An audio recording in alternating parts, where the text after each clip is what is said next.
I think that too many students are so worried and anxious about what that admissions reader on the other side thinks about that they stop enjoying those 4 years of high school. The last moment in your life you're going to go through high school. So enjoy it.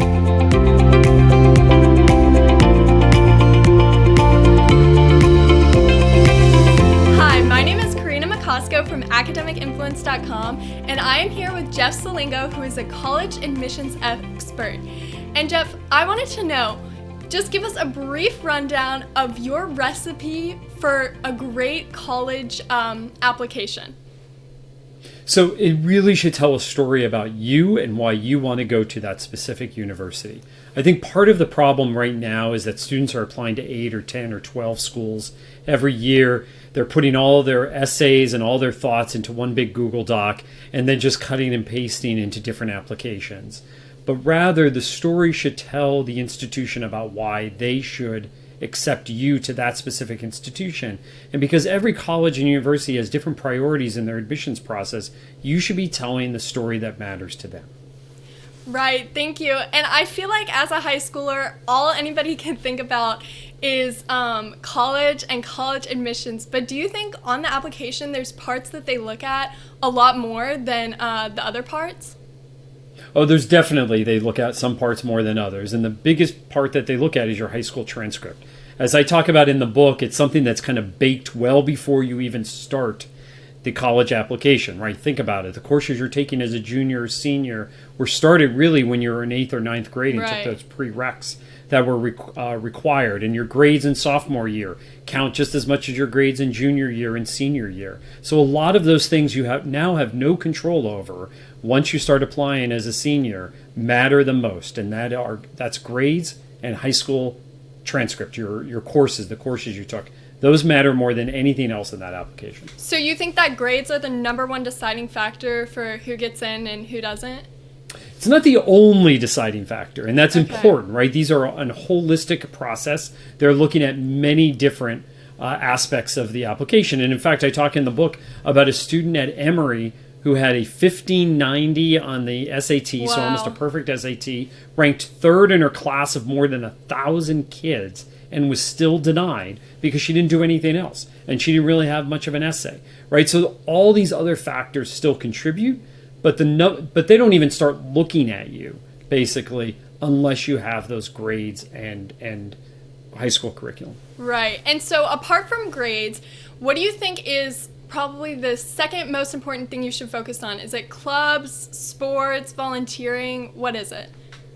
Yeah, so have a passion outside of the classroom. Right. Show your interest in the major that you might want to be in. That's very important at some schools, especially if you're majoring in something that a million other people want to major in. Right. Like, science or technology or engineering or math. Show why you have a passion in that. What they're looking for in clubs and activities is not something you just signed up for so you could include it on your application. But they're looking at something that you've been actually doing for several years, getting better at. And increasingly getting more leadership ability in that club.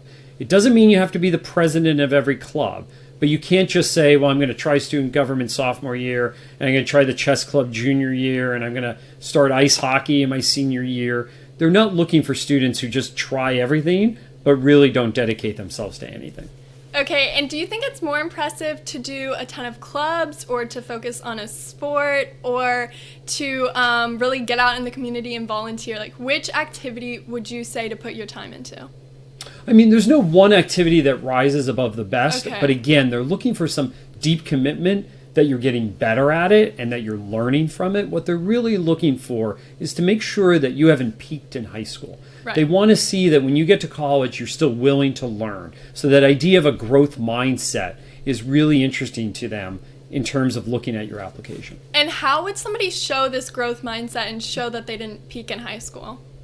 So curiosity, looking for stuff outside of your major area. So for example, if you want to major in engineering, but you're part of the pottery club or something like that, or you're part of the literary club, right? So to show something that you have an interest outside of your major field and that you are constantly curious and growing in that area. So that's something that would show the fact that you have an interest outside that area. I always encourage students to get a recommendation from a teacher outside of their major area. So if they've been really strong in science or math, get a high school English teacher to be your recommender. That would also help on that front. Oh, interesting. So even if somebody's really passionate about one field, you recommend that they still branch out and try something different? Yes, because that's also going to show how you differentiate yourself in a field. I mean, one of the things that I've noticed in my year inside admissions is that you were getting 20, 30,000 applications for 5,000 or 6,000 spots. Right. After a while, to be honest with you, every student looks the same. And so you want something that's going to differentiate you from every other person who scored a 1,500 on the SAT as a 4.0 in high school and wants to major in pre-med. Interesting. And if somebody really just doesn't know what they're passionate about and is trying to figure it out, where do you think they should start? As a freshman in high school, what is the first thing that they should do? Well, they should just take a ton of great hard classes. I mean, what they're really looking for in your transcript is that you took the most difficult classes that were available to you and you challenged yourself. So I think that even if you don't know what you want to do, take the most challenging classes you can in a variety of subjects. Most of these colleges aren't looking for you to list a major on your application. In fact, very few colleges, except for the big public universities and in very competitive programs, admit by major. They're looking for these kids who maybe don't quite know what they want to do yet, but they've challenged themselves up to this point. Interesting. And in terms of the essay, I know a lot of people get stressed about the essay senior year. What do you think is a good thing to write about in your essay? Write about what you care about. Stop worrying about what the application reader wants to read. They'll know that if you're writing something just for them. Write about something that you really care about. A slice of life. One of the more interesting essays that we read at Emory was somebody who was afraid of leaving home because they were really close to their family, and they used to have these morning debates over pulp and no pulp in the orange juice, right? And they wrote their entire essay about that morning debate and what they've learned about their family and the ability to leave home, all based on that morning debate.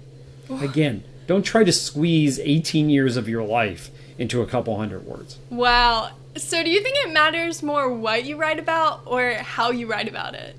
It's a little bit of both, but how you write about it matters as well. They're looking for voice and personality in that essay. And again, that's why I think sometimes these students worry so much about this essay. They have people coach them and edit them. Right. After a while, it takes all that feeling out of it, and it's somebody else's essay, not yours. Right. So would you recommend an essay writer then, or? I would definitely have somebody look over it and edit it. One of the things that I recommend is give the essay to somebody you don't know.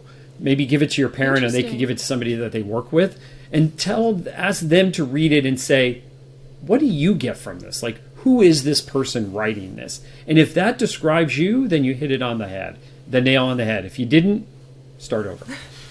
So if you were to go back, if you were a high schooler right now, I know there's so many different things you can do in high school, but what would you do to really make a foolproof application, or at least a strong application?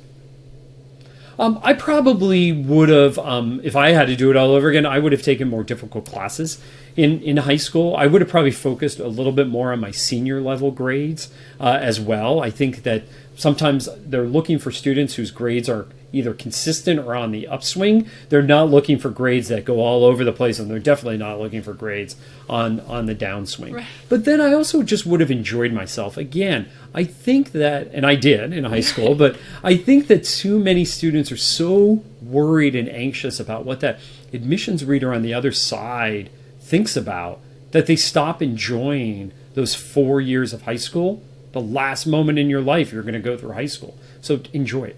Wow, that is such great advice, because I really do think a lot of people forget to just enjoy themselves.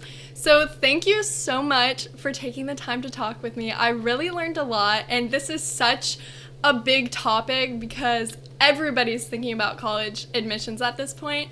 So thank you so much for spending the time talking with me. No problem. It was great to be with you. Thank you.